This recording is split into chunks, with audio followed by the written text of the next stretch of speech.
Hello and welcome to AdvisorAnalyst.com interviews.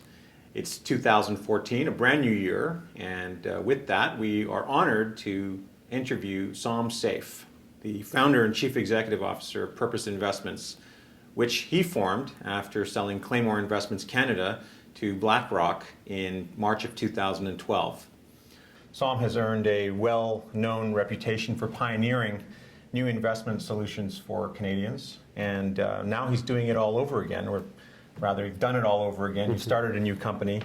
Purpose Investment manages 5 new ETFs, is that correct? 6, actually, now. 6. And, we're always adapting. And also matching mutual funds, which provide Canadian investors with actively managed portfolios with a dynamic hedging overlay, which reduces market exposure during down markets and also increases market exposure during up markets.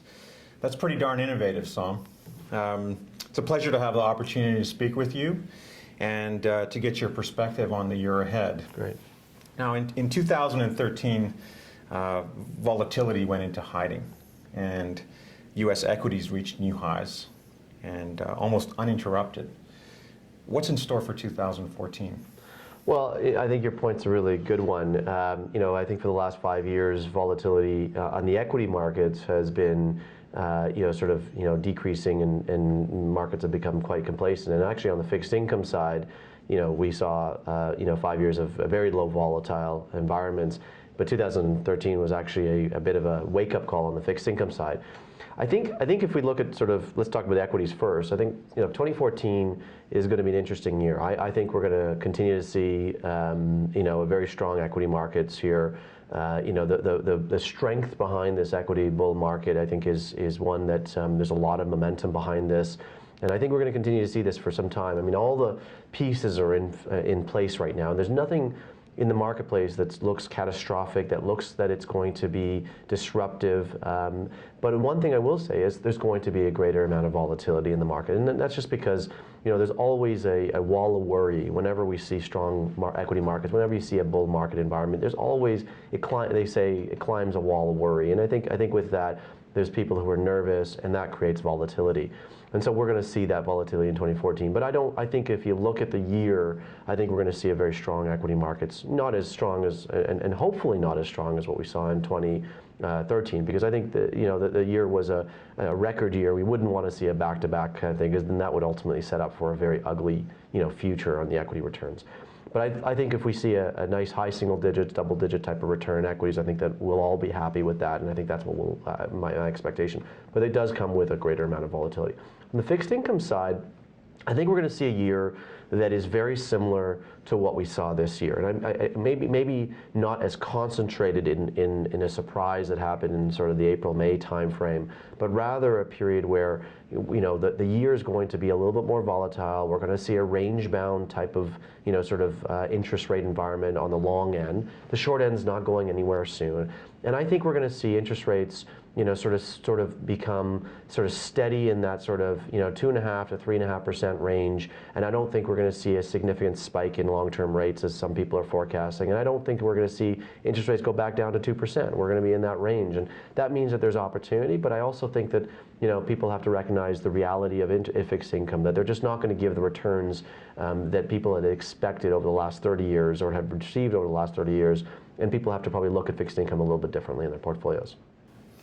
What about Canadian equities? They've underperformed for several years now. I mean, it's not a huge surprise. And well, here's my view on it. I mean, first off, on a relative value perspective, I think Canadian equities actually will have a pretty attractive year going forward. Maybe not as a broad representation, because we have to look at the Canadian equity market based on its sector risks, and I'll talk about that in a minute. But on a broad basis, I think there's some really strong relative values in Canada. We've seen in the last couple of months, as a side note, foreign investors who had historically been investing in Canada because of our fixed income and currency markets have now been putting more and more capital at work into our equity markets in the last couple of months. So that means that foreign investors are looking at Canada on a relative basis, on a global, a relative basis, and looking at Canada quite attractively. So I do think that, we as Canadians should start to look at Canada more attractively and see the opportunities that represent themselves in the Canadian equity market.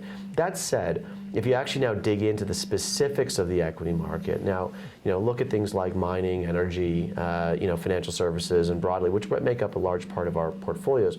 Do I look at the mining sector? I think gold is going to have a very difficult year again. I think the momentum against gold right now is continuing to go against it. And I don't see any really slowdown on that. So I think it's going to be a tough year for gold and potentially gold stocks. And the only dispatch between those two will be gold stocks. Maybe they turn around their businesses and start to make profits out of the current high gold prices. But gold as a commodity, I think, is going to have a difficult year. And that. But on the other side, base metals, actually should see a positive market movement. The reason is because in an expanding global economy, which I think we're seeing improving economic environment globally at both developed and emerging markets, base metals actually should see expansion in that. So I actually think that some of the base metal producers should actually be attractive places to be. Energy, I think we're going to see a flattish type of energy environment, and so it really comes down to gains in companies and the businesses, and on a relative value basis, I think energy could be a sort of an okay year. I don't think it's going to be a fantastic year, but I think there'll be opportunity there.